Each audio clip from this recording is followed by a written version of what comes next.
Primeiro livro de Samuel. Samuel, que tem uma história muito peculiar, muito bonita. Você conhece essa história.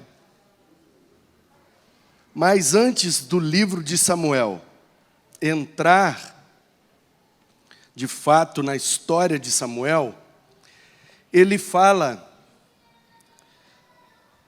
da família que receberia o Samuel, a família que ia conduzir o Samuel na vida. Você sabe, o Samuel não foi criado pelos pais dele. A mãe do Samuel, Ana, era estéril, não podia ter filhos.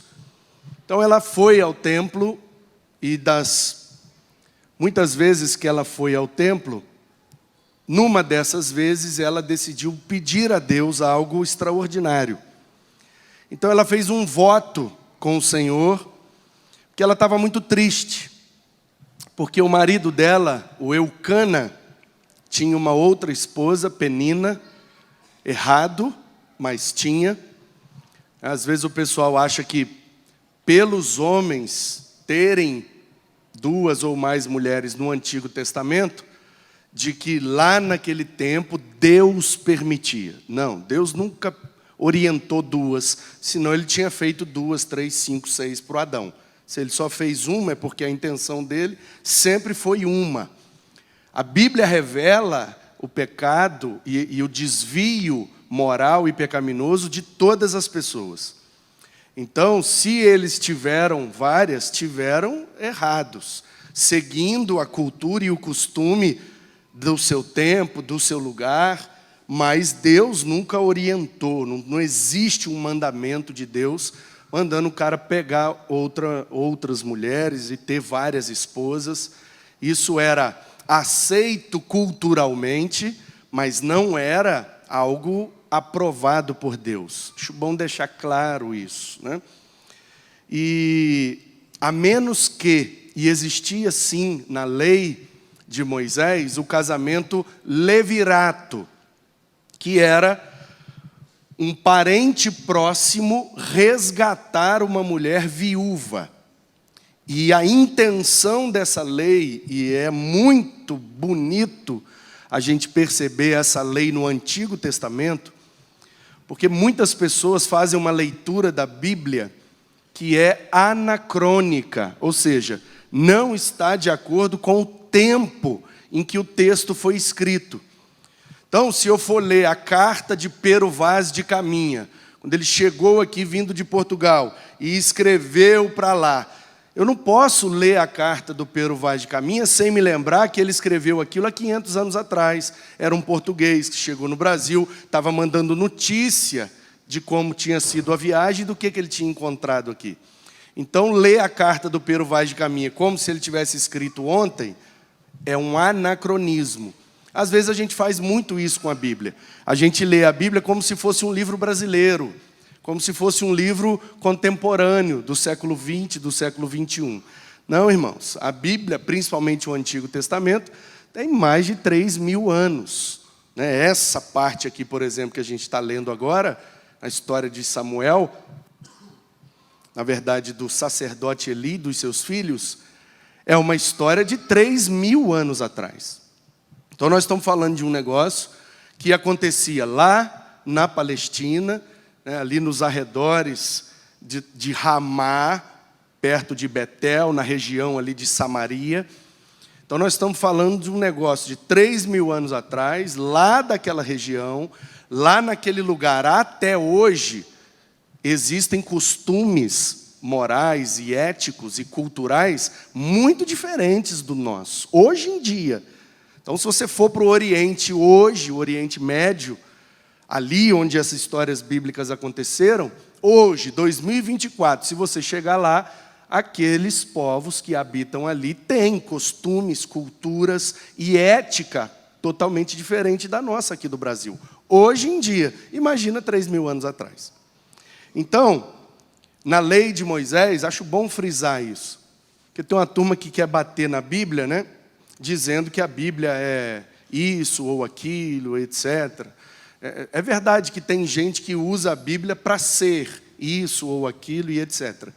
Mas é muito lindo a gente perceber que a Bíblia é o único livro de uma religião antiga, né, religiões aí com pelo menos 2, 3 mil anos, é o único livro religioso antigo na história da humanidade que prevê proteção de mulheres e ação social para quem precisa.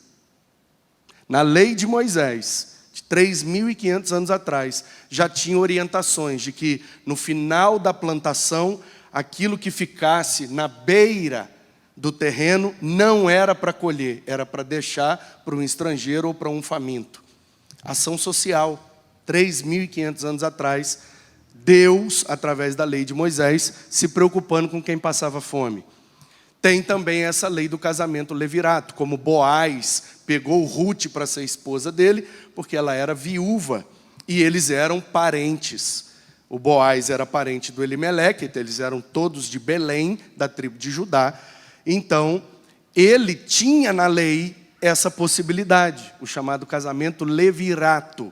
Ou seja, se um parente meu morre, um primo, um cunhado, um sobrinho, parente próximo, e a mulher dele fica viúva, eu posso ir lá na porta da cidade, que é onde acontecia todas as transações civis, jurídicas e legais. A porta da cidade era o cartório, era a delegacia, era o fórum, era a Câmara de Deputado, de vereador, era tudo na porta da cidade que resolvia, a chamada eclésia, né? A assembleia que se reunia na porta da cidade para tomar as decisões.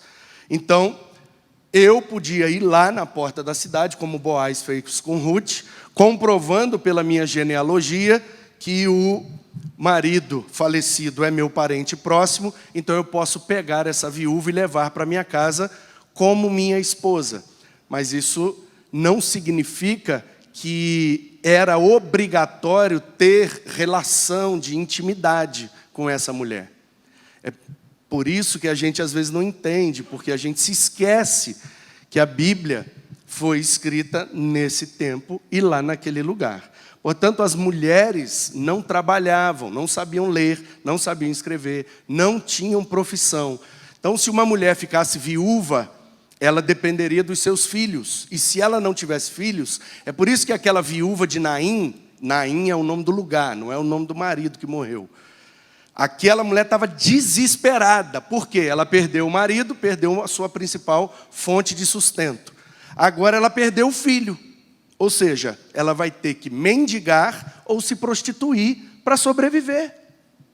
Olha que coisa linda. Deus, na lei de Moisés, há 3.500 anos atrás, está protegendo a dignidade da mulher, quando Ele dá a opção de um parente próximo pegar uma mulher como esposa, botar dentro de casa, para que ela tenha pelo menos onde morar e o que comer, sem precisar mendigar e se prostituir. Nenhum outro livro religioso da história da humanidade tem essas prescrições e essas preocupações. Por isso que eu amo esse livro, por isso que eu amo esse Deus, porque é um negócio que realmente chama a nossa atenção. Então, o Eucana tinha 2 esposas. E a Penina tinha filhos.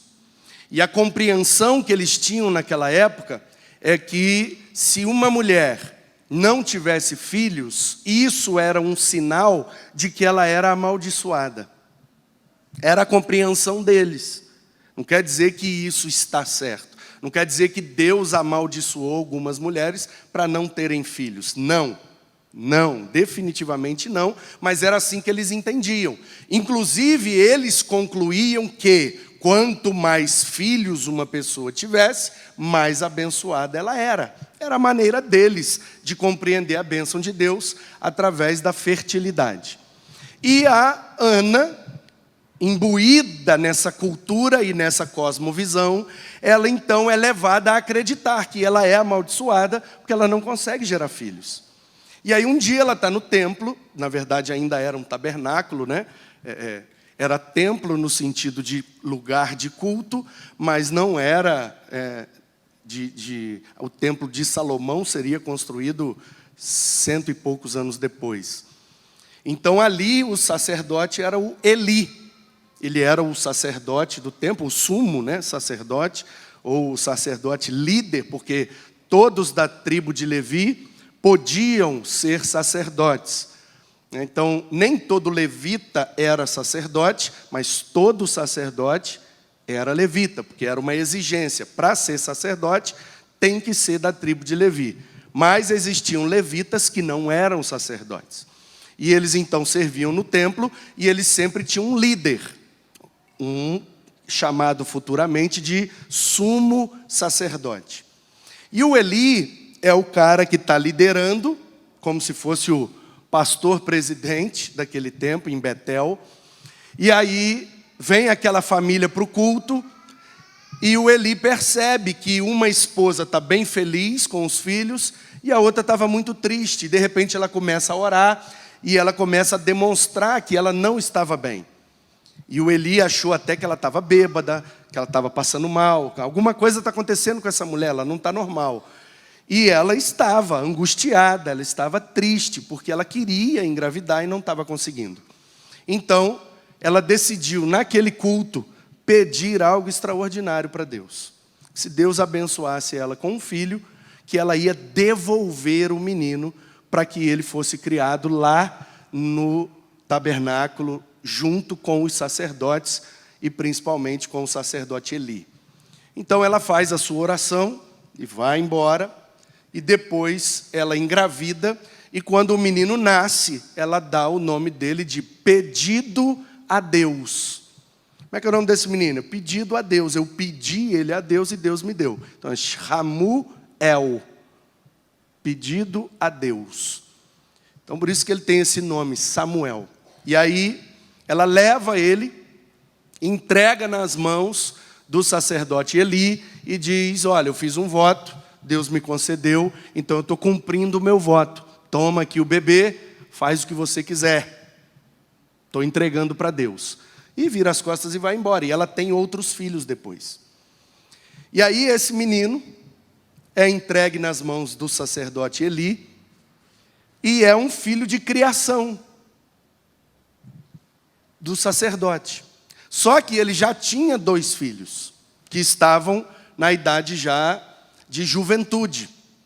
E aí o texto diz, esse versículo que nós vamos ler, é que os filhos de Eli eram homens malignos e não se importavam com o Senhor. O costume desses sacerdotes com o povo era este: quando alguém oferecia um sacrifício, o servo do sacerdote vinha com um garfo de 3 dentes. É daí que sai a ideia do tridente do capeta, gente. Vocês podem acreditar? É exatamente daí. Alguém alegorizou esse texto de que o maligno usava um garfo de 3 pontas e fez como é que chama? Uma bagunça hermenêutica e aplicou isso ao diabo, e a gente fica com essa ideia doida de que diabo tem tridente na mão. Eu vou te falar. E junta também com o negócio de mitologia e faz uma bagunça. E enquanto a carne estava cozinhando, enfiava o garfo na caldeira, e tudo que o garfo tirava, o sacerdote pegava para ele. Assim se fazia todo Israel que ia ali a Siló. Também, antes de se queimar a gordura, o servo do sacerdote é um pastor auxiliar, que ajudava no culto lá, um ministro de alguma área, e ele então falava: me dá um pedaço dessa carne para o sacerdote assar. Ele não aceitará de você carne cozida, mas apenas crua. Se o ofertante lhe respondia: desde que primeiro queime a gordura, depois você pode pegar o quanto quiser. O servo do sacerdote dizia: não, você tem que entregar essa carne agora, senão eu vou pegar à força. Era, pois, muito grave o pecado desses moços diante do Senhor, porque eles desprezavam a oferta do Senhor. Aí pula lá para o 22. Eli já era muito velho e ouvia tudo o que seus filhos faziam a todo Israel e de como se deitavam com as mulheres que serviam à porta da tenda do encontro. Os meninos não eram crentes, os meninos roubavam as ofertas dos outros para comer e ainda pegava as mulheres que ajudavam no culto. Olha que os meninos atentados. E disse-lhes: por que vocês fazem essas coisas? Pois de todo esse povo ouço constantemente falar das coisas más que vocês fazem. O povo reclamava, mas os filhos do pastor era terrível. E, não, meus filhos, porque não é boa a fama que eu ouço, vocês estão levando o povo do Senhor a transgredir. Se um homem pecar contra o seu próximo, Deus será o árbitro. Mas se ele pecar contra o Senhor, quem intercederá por ele? Mas eles não ouviram a voz do seu pai, porque o Senhor os queria matar. E o jovem Samuel crescia em estatura e no favor do Senhor e dos homens. Vou ler de novo. E o jovem Samuel crescia em estatura e no favor do Senhor e dos homens. Agora eu quero que você acompanhe comigo Lucas 2:52. E Jesus crescia em sabedoria, estatura e graça diante de Deus e dos homens. Essa fala acerca de Jesus é uma repetição da fala acerca do Samuel. Porque Samuel, ele é um tipo de Cristo. Ele aponta para Cristo porque ele tem um tríplice ministério. Ele tem 3 ofícios. Samuel acaba sendo o sucessor do sacerdote Eli. E ele é sacerdote, pois cresceu ali, aprendeu tudo com Eli. Ele é profeta, porque ele fala em nome de Deus e o povo dava crédito. E ele também é juiz, ou seja, ele é líder de Israel quando Israel está sendo invadido e precisa ser liderado para as batalhas. Então ele é profeta, ele é sacerdote, ele é líder, apontando para o tríplice ministério de Jesus, que ele é profeta, ele é sacerdote e ele é rei. Então, Samuel é um tipo de Cristo, ele aponta para Cristo. Ele não é filho do cara, ele é um filho de criação que se tornou um sacerdote muito bom. É exatamente o que aconteceu com Jesus. Então, voltando à história dos meninos, que se chamam Ofni e Finéias. Os meninos não eram crentes. E quanto mais cresciam, mais besteira faziam.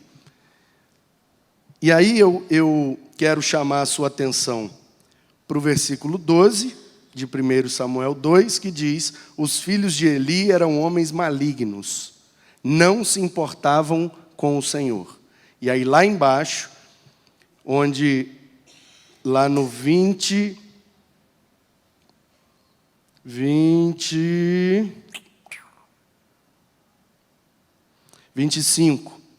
se um homem pecar contra o seu próximo, Deus é o árbitro. Mas se ele pecar contra Deus, quem vai interceder por ele?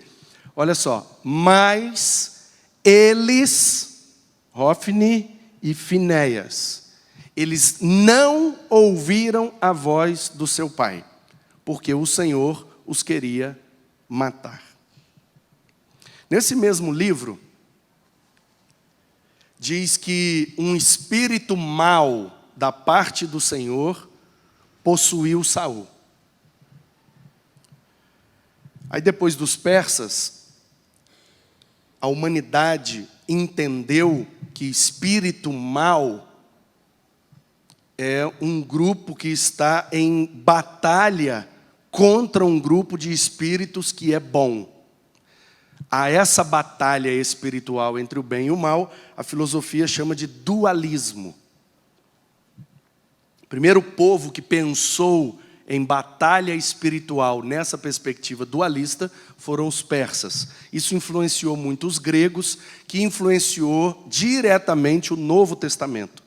Quando a gente vê que Jesus chega e diz que um espírito imundo, um demônio entrava no menino e fazia ele se cortar e pular no fogo, então a palavra que é usada ali é uma palavra de origem persa para descrever este mesmo ser que possui pessoas para fazer maldade.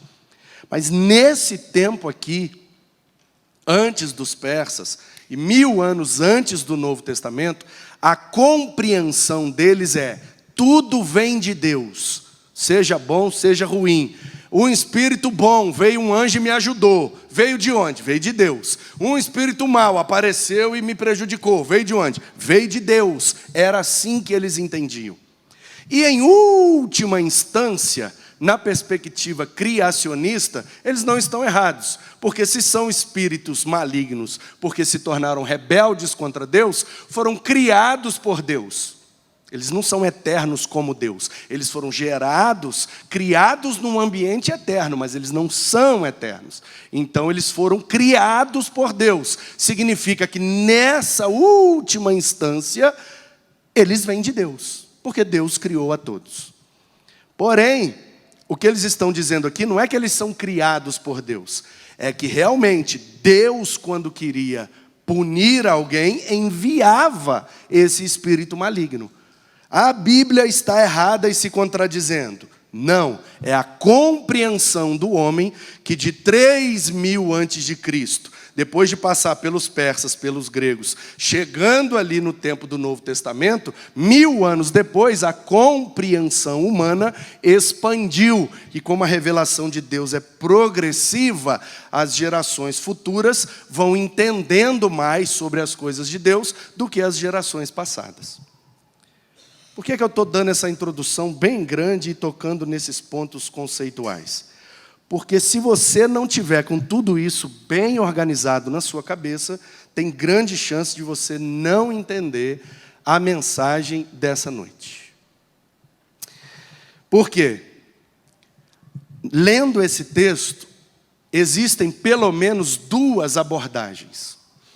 A primeira abordagem, se eu estivesse falando aqui só com os pais, primeira abordagem que provavelmente eu faria é: tá vendo?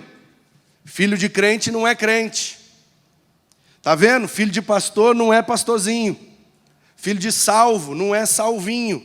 O homem era sacerdote, o homem era uma bênção. E os filhos eram. Então, se eu estivesse falando só para os pais, eu poderia puxar essa mensagem para o lado da responsabilidade que nós temos como pais de ensinar, de educar e de influenciar os nossos filhos para o bem. E eu poderia até botar o Eli aqui na cruz e sentar o malho nele, e ele foi um péssimo sacerdote, cuidou mais da igreja do que da família, é por isso que os meninos desviaram, e lá, e lelele, e coitado do Eli, de arrebentar todo com ele. Se eu estivesse falando para jovens, como eu já usei esse texto para falar, para filhos de pastores, imagina a lambada que eles não tomaram. Preguei no retiro de filhos de pastor lá no Espírito Santo. O tema do ano é os chamados, eles se chamam FIPAs, que é filho de pastor, tá? Aí é o ReFipa. Rapaz, esse azulão aí tá bonito, hein? Eu até gosto, mas eu acho que que descoloriu aí, né? Então, veja bem. O ReFipa é um evento anual, o Retiro dos Filhos de Pastor, lá no Espírito Santo. Uma benção. Centenas de filhos de pastor num sítio, e nós damos uma sova neles para ver se... E o tema daquele ano era As Crônicas de um Fipa. E me deram 7 palavras. E eu fiz, então, as 7, né, como as crônicas de Nárnia, eu fiz as crônicas de um Fipa. E usei esse texto numa das falas. E o que é que eu, falando com aqueles filhos de pastor, ou falando com filhos de crente, qual é a outra possível abordagem que a gente pode fazer aqui? Olha, mas lá no 25 diz: eles não ouviram a voz do seu pai. Então, a pergunta é: de quem é a culpa? A culpa é do pai, que foi relapso, que foi omisso, que foi brando, que foi, seja lá o que for que a gente vai massacrar o Eli. A culpa é do Eli? Ou a culpa é dos meninos? Os meninos eram ruins, os meninos não queriam ouvir, os meninos não quiseram converter, os meninos... De quem é a culpa? E nós estamos no mês de maio, falando de família. E o tema de hoje é uma família incrédula. De quem é a culpa quando a incredulidade vem habitar na nossa casa, irmãos? Quando alguém da família se levanta, usando de sua autonomia, E Deus concedeu a todas as pessoas essa autonomia. Por isso que eu respeito profundamente o direito de cada indivíduo de expressar a sua fé ou não. Respeito profundamente quem não quer acreditar em nada. Tem esse direito. O problema, irmãos, é que a gente, desde o Éden, a gente fica querendo descobrir quem é o culpado. Eva deu, Adão comeu e aí o Senhor apareceu. Gênesis 3, né? Menina, você comeu, hein? Aí o Adão, rapaz, você comeu, hein? O que eles falam para Deus? Senhor, nós erramos. Nós desobedecemos. O Senhor está certo, nós estamos errados. Nós comemos, não era para comer. Foi assim que eles respondem? Não, o homem fala, eu não, foi a mulher. Aí a mulher fala, eu não, foi a cobra. Aí a cobra não tem ninguém para passar a culpa. Mas o que a gente aprende aí? Que não adianta transferir a culpa, a responsabilidade fica em quem errou. E a consequência vai chegar na vida de quem errou. Pode culpar quem você quiser. Os seus erros terão consequências na sua vida. Essa é a verdade. Porque o homem, agora você vai trabalhar, a mulher agora você vai sentir dor, e a cobra agora você vai rastejar. Pronto. Transferiram a culpa, mas a consequência chegou para os três, porque os três erraram. Então a pergunta é, quem errou mais? O Eli ou os filhos? Me mandaram esses dias um trechinho de um vídeo, eu compartilhei com a liderança da igreja. Domingo passado, um pastor amigo estava pregando na igreja, profetizando às nações. Uma igreja na Barra da Tijuca, no Rio de Janeiro. O pastor é marido daquela cantora Fernanda Brum. Ela também é pastora nessa igreja. E esse amigo estava pregando lá e fez uma citação de algo que eu falei, acho que eu falei num vídeo. E ele mencionou lá, me mandaram o trechinho. Ele falando lá meu nome e tal, ganha até um seguidorzinho a mais. E ele disse assim, eu estava estudando para pregar, e ele estava falando sobre a bondade de Deus e a maldade humana, e como que se fecha essa conta. E aí ele disse, aí eu assisti um vídeo de um amigo, pastor Manu, tal, de São Paulo, blá, blá, blá, blá, blá. E ele assistiu um vídeo meu pequenininho, que eu gravei com a cachoeira de Tombos, no fundo. Fui visitar minha mãe e minha avó, e fui lá para ver, porque toda vez que eu vou lá eu tenho que ir lá ver a cachoeira, que afinal de contas a cidade chama Tombos por causa da cachoeira. Porque mineiro não fala queda, então ela não tem quedas, ela tem tombos. Então é a cachoeira dos 3 tombos. E na minha época ficava mais famoso quem conseguia pular da pedra do 2º tombo lá no poço e sair vivo. E os mesa-barba sempre estavam lá. Então, gente, eu gravei um vídeo lá nessa cachoeira para responder uma pergunta que me fizeram. Alguém me chamou lá no direct, pastor, o senhor poderia explicar por que é que coisas ruins acontecem com pessoas boas? E o vídeo que eu gravei diz assim, pessoas boas? Totalmente boas? Plenamente boas? Tão boas que não mereçam nada de ruim? Me apresenta, que eu estou querendo conhecer. Quem é essa pessoa? Boa, santa, perfeita, imaculada, que está gripada e não merecia, coitada. Irmãos, ninguém presta não. O Evangelho é categórico. O Novo Testamento não dá margem para outra conclusão. Ninguém presta. Todos pecaram. Todos estão afastados, separados. Todos são depravados.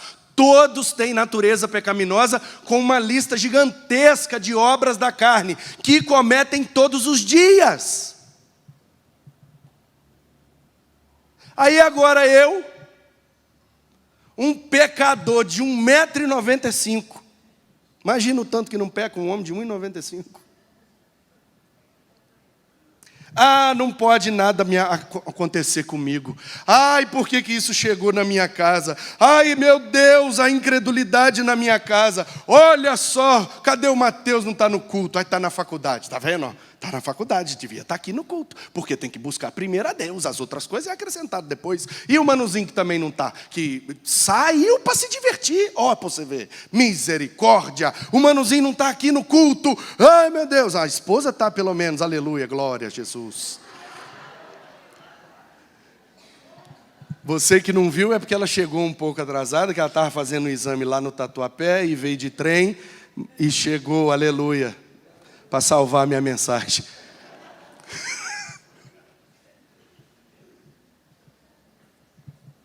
E aí, qual é a conta que a gente faz? Nada de ruim ou que não está no nosso planejamento pode alcançar a nossa casa. Por quê? Porque senão, não, Deus está sendo injusto, Deus não está vendo, e Deus não sei o quê. Irmãos, é a vida. A vida é ao vivo. Tem dor, tem sofrimento, tem injustiça, tem angústia. Culpa de Deus? Culpa do nosso pecado, irmãos. Então quer dizer porque Eli era sacerdote, ele deixou de ser pecador? Então quer dizer porque para os meninos era filho de sacerdote, eles eram obrigados a serem perfeitos? Somos todos pecadores, portanto seremos, vez por outra, alvo de nossas consequências. Quem é o culpado? Todos somos culpados, irmãos. A Bíblia diz que diante de Deus não tem nenhum que é indesculpável. Que diante de Deus, todo mundo é mau. E merece o mal, a maldade, a injustiça, o sofrimento, porque é de natureza pecaminosa.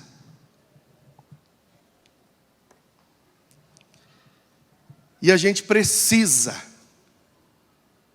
ter coragem de olhar no espelho e encarar essa verdade bíblica.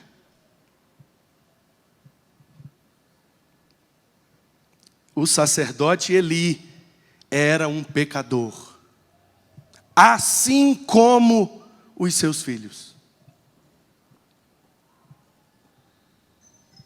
Porque a gente tem, na nossa imaginação, uma escala de santidade, de importância, né? De pecado. Aquele ali peca, mas é menos que o outro.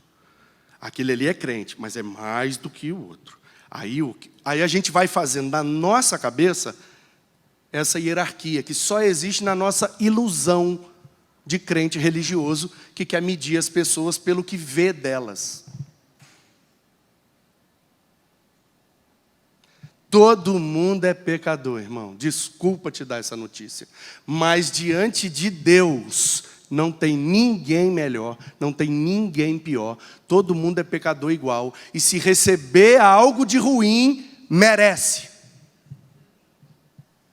Eu não sei você, mas eu mereço o inferno. Eu mereço a condenação. Eu mereço chegar diante de Deus e Ele falar: afaste-se de mim, eu não te conheço. E eu posso até ser tentado em dizer: mas eu preguei um monte de vezes, mas eu batizei um monte de gente, mas E sabe o que vai acontecer? Ele está certo. Se depois de tudo, eu estou falando de mim, não estou falando de você. Não, eu não concordo com essa teologia, pastor. Eu vou chegar lá e Deus vai falar: entra, perfeitão. Mas eu não. Se eu chegar lá, não estou falando de você, eu estou falando de mim. Eu, Manu, eu me conheço. Se eu chegar lá e Ele falar: você não entra não. Por quê, Senhor? Preciso dizer? Eu falar: está certo. Fazer o quê? O problema acontece quando a gente acha que merece. Eu mereço o bem, eu mereço a honra, eu não mereço que a incredulidade chegue na minha casa, que os meus filhos não queiram servir ao mesmo Deus que eu não mereço isso. Merece sim. Ter filho crente é um milagre que a gente tem que agradecer todo dia, porque o que a gente merece é a destruição da família, porque nós somos pecadores. De onde nós tiramos essa ideia que por ser crente nós somos prediletos de Deus e Deus é obrigado a fazer tudo que a gente quer e não deixar que nada de ruim nos aconteça? Como se a gente deixasse de ser pecador quando se converte ou quando é batizado. Eu não sei você, mas eu saí daquela água lá e continuo tão pecador quanto no dia que eu entrei nela. Aliás, eu acho que eu estou até mais pecador hoje do que naquele dia, porque naquele dia eu estava bem no óleo mesmo. Primeiro amor começando, nossa, eu estava aqui, vou te falar. Meu. Agora, 25 anos depois, eu já estou meio... Você entendeu, irmão? Quer que eu desenhe? Eu não vou fazer nenhuma dessas duas abordagens. Eu não vou bater nem no Eli, nem nos meninos. Eu vou só reconhecer esse fato da natureza humana, que não existe família perfeita. Nós precisamos, de uma vez por todas, parar com essa ilusão. De vez em quando vai ter problema. Vai, ainda bem que é de vez em quando, porque eu mesmo merecia todo dia. Pelo pecador que eu sou, eu merecia. Ter problema todo dia, ter desgaste todo dia, chorar todo dia, ficar angustiado todo dia. Se eu passei um dia sem chorar, já é um milagre, meu Deus! Passei um dia inteiro sem me aborrecer com nada. Isso é um milagre, irmãos. O problema é que a gente acha que merece.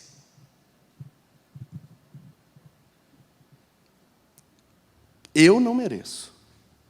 E vou te falar, quando esse negócio entra no nosso coração como verdade, isso tira 1 tonelada das nossas costas. Porque a gente olha para dentro de casa e por sermos crentes, cristãos, filhos de Deus, a gente quer que a nossa casa seja perfeita. A nossa família, a nossa vida, tudo sempre perfeito. E se não for perfeito, é porque está em pecado. Claro que está em pecado, todo mundo está. Não, pastor, não vai poder comer a ceia quem está em pecado. Então toma a ceia aí, porque nem eu posso.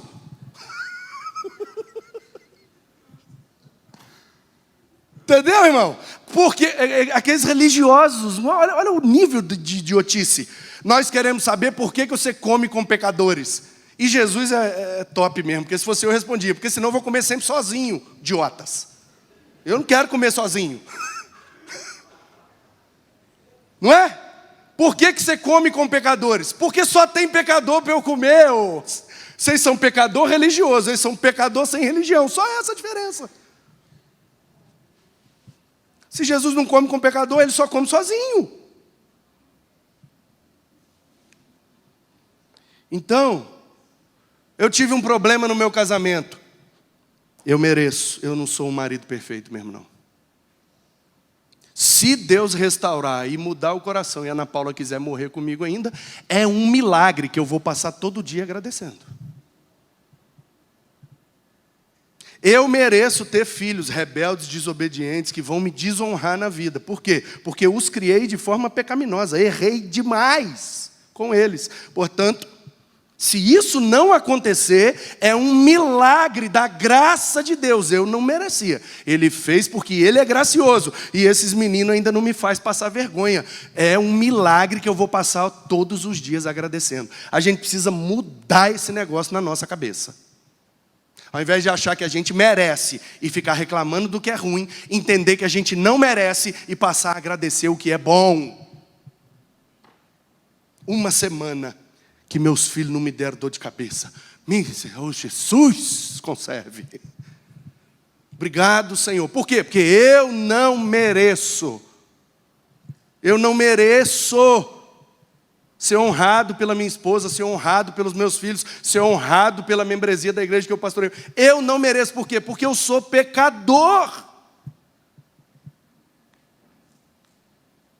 Quando a gente olha para esse texto, nessa lógica de que nós merecemos, e o que acontece de errado é maldição, é a lógica do tempo de Ana, gente. Essa lógica já foi quebrada pelo Novo Testamento há 2000 anos. A gente precisa de uma vez por todas quebrar essa lógica de que a gente merece. Eu mereço um filho, se Deus não me der, é porque Ele está me amaldiçoando. Essa teologia está equivocada. E o Novo Testamento já detonou ela. Ninguém merece nada. Só de você estar viva, no culto, agradece, menina.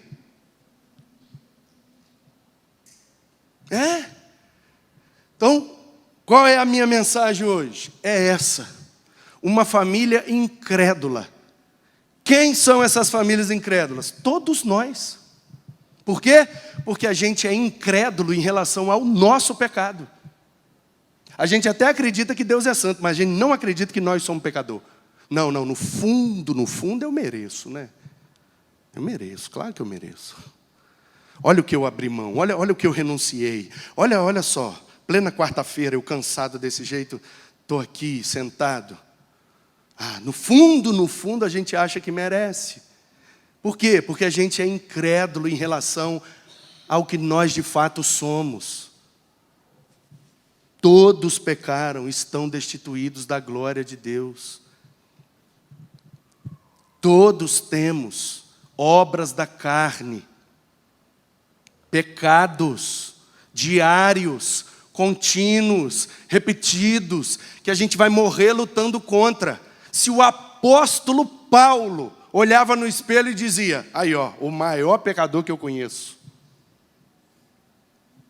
O cara escreveu metade do Novo Testamento. Em 20 anos o cara plantou a igreja que hoje tem tataraneta no mundo todo. Não sei se você sabe, mas essa igreja é tataraneta da igreja que ele plantou lá na Europa. Esse cara escreveu metade do Novo Testamento e plantou igrejas que multiplicaram e que se multiplicam até hoje. Qualquer igreja no mundo hoje, se puxar a sua linha genealógica, vai bater numa igreja que Paulo plantou.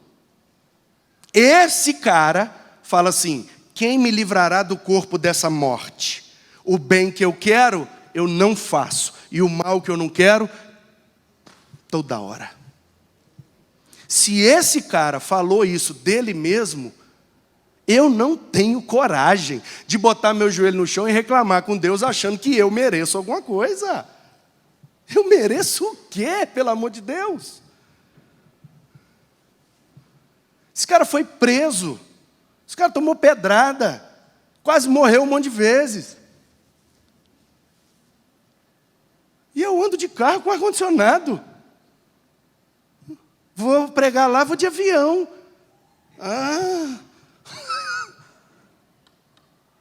Teve um dia que eu tomei uma paulada, mas pensa numa paulada bem dada. Eu perdi um voo, era greve de não sei o que lá em Vitória, de ônibus. E eu chamei um Uber, e por causa da greve de ônibus, estava todo mundo chamando Uber, todo mundo usando o carro, e aí a ponte que atravessa de Vila Velha para Vitória, são 3, mas travou tudo e não dava para passar, e eu cheguei e perdi o voo. Aí eu fiquei desesperado, mas como que pode? Eu estou indo fazer a obra de Deus. Acordei de madrugada, me preparei. Aí eu abri o telefone e comecei. Merecedor. Gente, complicado, viu? Perdi o voo. Aí agora aí, ó, tive que pagar uma taxa. Misericórdia, tive que deixar um rim ali no guichê. E Aí uma menina, uma adolescente da igreja de Guaranhuns entrou, estava ao vivo. Era umas 6h pouca da manhã, ela devia estar arrumando para ir para a escola, ou já indo para a escola, e pegou o celular. Olha, o pastor está numa live. E entrou e eu estava praguejando no aeroporto porque perdi o voo. Aí ela falou, perrengue chique, perdeu o voo.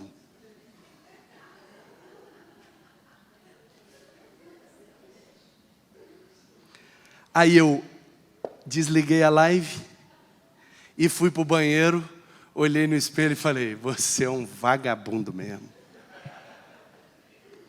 Como é que você tem coragem de reclamar? Você perdeu um voo. Se fosse um busão, perdeu a condução, a topique. Estava no ponto de ônibus, o carro passou, a água toda molhou, perdeu o ônibus, ficou todo molhado, ainda foi assaltado. Não, bonitinho com a malinha de rodinha, tomando cappuccino e praguejando porque perdeu o voo. Cria vergonha nessa cara, rapaz. Quando a gente acha que merece, a gente sempre vai reagir com reclamação. Mas quando a gente reconhece que não merece, a gente começa a perceber tudo que tem de bom à nossa volta. Como Deus é gracioso, como Deus tem nos abençoado, como Deus tem nos livrado. Ele não deu filho, mas Ele deixou ir no culto, Ele deu uma casa para morar, comida, eu tenho um marido, eu tenho tudo. Nós não podemos entrar nessa lógica veterotestamentária de que se alguma coisa nos falta, nós somos amaldiçoados. Não! Somos amaldiçoados por causa do nosso pecado. O nosso pecado nos amaldiçoou, mas em Cristo nós fomos abençoados. Portanto, usando Cristo como um óculos, a gente passa a ver a vida de que Ele que não merecia nada, sofreu tudo aquilo. Eu que mereço sofrer, vou ficar reclamando? Portanto, eu estou passando vergonha e quero me desculpar com o meu Senhor, que sofreu sem merecer. E eu que mereço, não estou querendo sofrer nada. Quando a incredulidade chega na nossa casa, ela chega trazendo esse monte de questões. E a incredulidade chegou na casa do sacerdote Eli. E ele teve 2 filhos incrédulos. E aí, de quem é a culpa? A culpa é de todos nós. A culpa é do Eli, é do Ofne, é do Finéias, é do Samuel também, é da Ana, é da Penina, é do... A culpa, todos somos culpados. Porque diante de Deus, ninguém é indesculpável. Inexcusáveis, diz a versão de Almeida em Romanos. Ninguém tem nenhuma desculpa. Ninguém presta. Ninguém presta. Então, eu queria que você agora olhasse para a sua vida e para a sua casa com essa outra perspectiva. Eu não mereço nada, porque sou pecador. Portanto, ao invés de eu ficar buscando motivo para reclamar, eu vou olhar à minha volta. E certamente eu tenho muito motivo para agradecer. Porque sabe como termina essa história? Essa história termina com os incrédulos morrendo. E o texto diz, Deus queria matá-los. Eu já te expliquei isso. O Samuel que escreveu isso, ele estudou teologia com o sacerdote Eli. E naquele tempo eles entendiam que tudo de bom ou de ruim vinha do próprio Deus diretamente. Então, por causa dessa compreensão que eles tinham, por isso que é importante a gente estudar a teologia do Antigo e a teologia do Novo Testamento.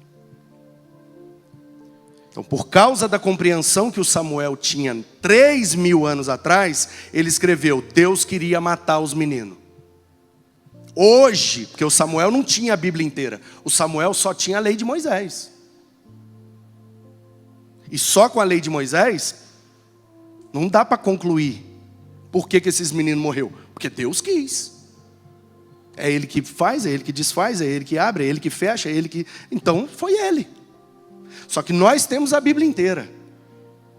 E a revelação escrita de forma completa mostra para nós. Esses meninos morreram como consequência de suas péssimas escolhas.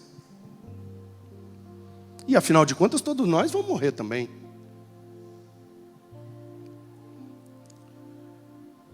Só que os meninos morreram. Os filhos biológicos não deram em nada, mas o filho de criação virou o sucessor. Percebe? A gente olha para esse texto e qual é a nossa primeira tendência? Bater no Eli ou bater nos meninos. Ele que criou mal ou os meninos que foram mal criados e ficaram ruins e não queriam ouvir o pai que não falou, eles que não queriam ouvir, o pai foi omisso e eles... Eu ficar batendo, porque quando eu acho que eu mereço, a minha lógica é de maldade. Mas olha uma outra visão desse texto que linda. Os filhos biológicos desprezaram o sacerdócio do seu pai, ao passo que o filho de criação fez do sacerdócio do seu pai a continuidade do seu ministério. Como que eu vou crucificar o Eli se foi ele que formou um Samuel? Quando o discípulo supera o mestre entra para a história, irmãos. Samuel foi o cara mais completo em termos ministeriais, o cara mais completo do Antigo Testamento. Por isso eu fiz questão de te mostrar que ele aponta para Cristo. O cara mais completo, ministerialmente falando, ele foi sacerdote, ele foi profeta, ele foi juiz. O cara mais completo de Israel foi formado pelo Eli. O texto não diz, mas eu fico imaginando. Como será que o sacerdote Eli reagiu com tudo isso? Será que Eli, no seu íntimo, reclamava mais por ter perdido os seus filhos biológicos ou agradecia mais por ter ganhado o filho de criação? Eu não consegui fazer dos meus filhos meus discípulos, mas aquele que não era filho virou discípulo e ainda me superou, porque foi um sacerdote com mais eficiência do que eu. E eu olho para isso e fico me perguntando, será que eu estou reclamando mais do que me aconteceu de ruim ou agradecendo mais àquilo que me aconteceu de bom? Porque reclamar dos filhos desviados é um motivo justo, mas agradecer pelo de criação que deu certo também é um motivo justo. A questão é para onde está a nossa energia. A gente vai dispensar mais energia reclamando do que não aconteceu ou agradecendo o que aconteceu? Porque assim como Eli, é eu e você. Se a gente olhar direitinho, a gente tem um monte de coisa que foi mal e tem um monte de coisa que foi bem. Para onde a gente está olhando mais, irmãos? Ah, esses meninos não são como eu queria, mas eles são bons em algumas coisas. Por quê? Porque são pecadores, iguais a mim.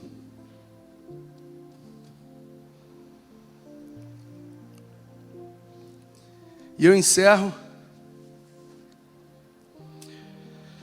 contando para você uma história que aconteceu comigo. Eu fui visitar uma família. E a família era composta por uma avó, um tio e uma neta. Moravam esses três na mesma casa. A avó era membro da igreja. O filho dela, tio da neta, não era membro da igreja. A neta frequentava com a avó, mas também ainda não era membro. E eu fui visitar. E era hora do almoço, na verdade eu fui para uma visita, almoço ou almoço-visita, não sei. E aí, vem cá, e ela já estava terminando as coisas na cozinha, sentei na cozinha e tal, e ela reclamando. Nós sentamos, comemos, aí reclamou. Aí o menino chegou para o horário de almoço, fez o prato dele, foi lá para dentro do quarto, E daqui a pouco a menina chega da escola, fez o prato e ela está reclamando. E reclamando.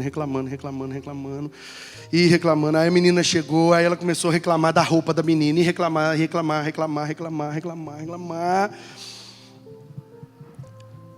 aí a gente foi para a sala.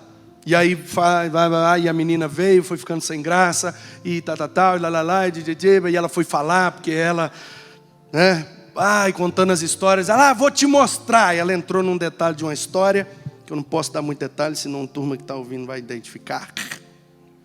Aí ela foi num móvel assim na sala e pegou um álbum de fotografia. E desde que a menina chegou da escola, a coisa que ela mais reclamou da menina era do tamanho da roupa da menina. Que segundo ela, as roupas de baixo eram muito para cima, as roupas de cima eram muito para baixo. Eu não sei direito, eu sei que tinha uma reclamação.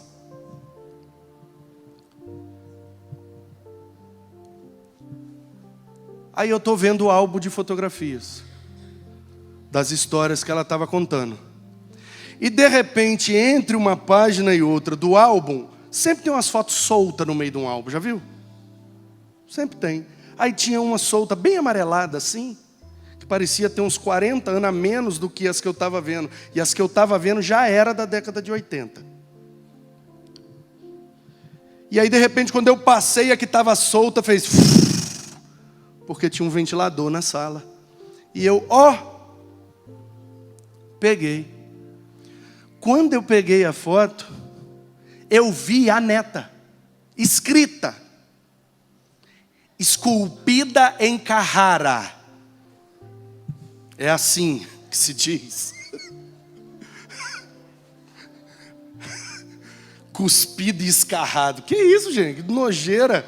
Esculpido em Carrara, que é um mármore mais maleável, melhor para fazer escultura. Então, quando uma pessoa é perfeitamente igual a outra, é esculpida em Carrara, porque usando a matéria-prima Carrara, a escultura fica bem próximo do que é original.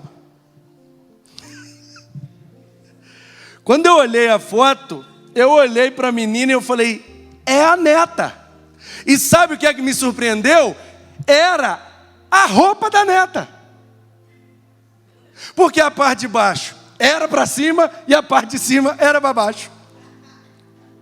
Aí eu olhei e perguntei, quem é? Aí ela, sou eu. Falei, entendi. Então quer dizer que a menina não pode usar a roupa. Mas a senhora usava. Mas era um outro tempo, né, pastor?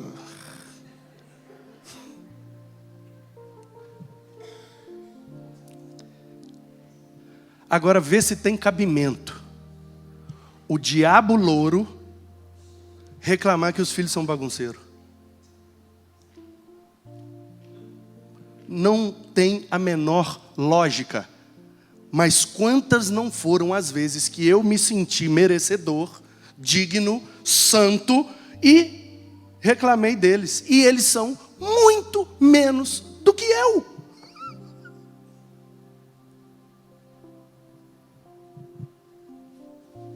Portanto, irmãos, para que a gente seja uma família, para que a nossa família tenha unidade, tenha harmonia, tenha tudo aquilo que Deus preparou para nós, a gente precisa fazer só isso. Decidir se a gente é merecedor ou se a gente é pecador. Você crê no quê? Eu não vou perguntar se você crê em Deus, se você crê em Jesus. O apelo hoje é diferente. O apelo hoje é, você crê que você é pecador ou você crê que você é merecedor? O que é que você crê? Porque isso vai, desde que você saia por aquela porta, é isso que vai direcionar as suas reações. Portanto, se você crê que que é merecedor, a abordagem da mensagem que vai fazer sentido para você é: reclame de tudo que você não conseguiu alcançar. Você é merecedor, pode reclamar. Se você crê que você é pecador, então a sua única possibilidade de reação é: não mereço nada, só posso agradecer. Não existem famílias perfeitas, não existem sacerdotes perfeitos, não existem filhos de sacerdotes perfeitos, não existe perfeição, porque somos todos pecadores, mas Cristo é perfeito, Cristo é o sacerdote santo, perfeito, divino, imaculado, que não cometeu nenhum pecado, e é nele que nós temos vida e vida em abundância. Portanto, vamos parar de olhar para as coisas de ruim e vamos olhar para Cristo, porque nele são benditas todas as famílias da terra. E Cristo está nesse texto pré-figurado em Samuel. Portanto, a orientação clara que eu recebo de Deus é: se Samuel aponta para Cristo, olha para Samuel. E Samuel é o filho de criação que honrou Eli. Portanto, o meu foco não vai estar na besteira que os meninos fizeram, e sim naquilo que Samuel fez. Ele aprendeu com Eli, ele honrou Eli, ele cumpriu o ministério e ele aponta para Cristo. Então eu não vou ficar reclamando do que deu errado, eu vou agradecer pelo que deu certo. E sabe um negócio que deu certo há 2000 anos atrás? O Filho de Deus morreu por você, para que você fosse abençoado e também a sua família. Portanto, tire os olhos de Ofni e Finéias e coloque os seus olhos em Samuel. Tire os olhos daquilo que você tem para reclamar e coloque os seus olhos em Cristo. E nele nós temos muitos motivos para agradecer.